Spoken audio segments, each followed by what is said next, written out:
திருவள்ளூர் மாவட்டம் திருமழிசையை சேர்ந்தவர் கார்த்திக். கார் ஓட்டுநரான இவர் மீது திருட்டு உள்ளிட்ட பல்வேறு வழக்குகள் காவல் நிலையத்தில் நிலுவையில் உள்ளதாக கூறப்படுகிறது. கார்த்திக் ஏற்கனவே திருமணமான பெண் ஒருவருடன் செந்தூர்புரத்தில் தனி வீட்டில் லிவிங் டுகெதரில் வாழ்ந்து வந்துள்ளார். இந்நிலையில் சமீபத்தில் வழிப்பறி கொள்ளையில் கைதான கார்த்திக் வெள்ளவேடு காவல் நிலைய போலீசாரால் கைது செய்யப்பட்டார். அப்போது ஆசை காதலனை வெளியே விடுமாறு அவரது காதலி போலீசாரிடம் கெஞ்சி கேட்டார்.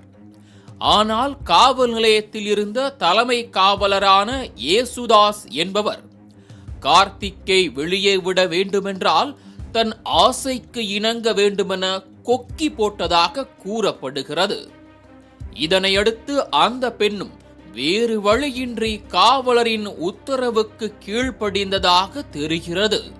பின்னர் சிறையிலிருந்து வெளியே வந்த கார்த்திக் வீட்டுக்கு சென்று பார்த்தபோது அங்கு தலைமை காவலர் ஏசுதாசும் காதலியும் ஒன்றாக இருப்பதை பார்த்து அதிர்ச்சி அடைந்தார்.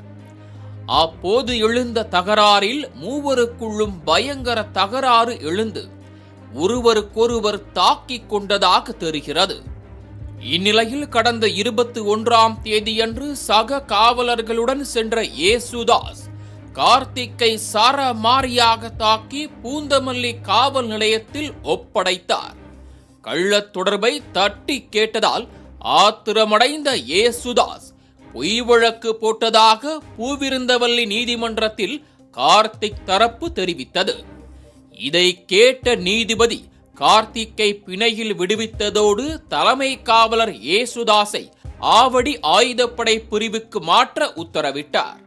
சட்டத்தை பாதுகாக்க வேண்டிய காவலர்களை சட்டத்திற்கு புறம்பான நடவடிக்கைகளில் ஈடுபட்டிருக்கும் இந்த சம்பவம் மக்கள் மத்தியில் அதிர்ச்சியையும் அச்சத்தையும் ஏற்படுத்தியுள்ளது.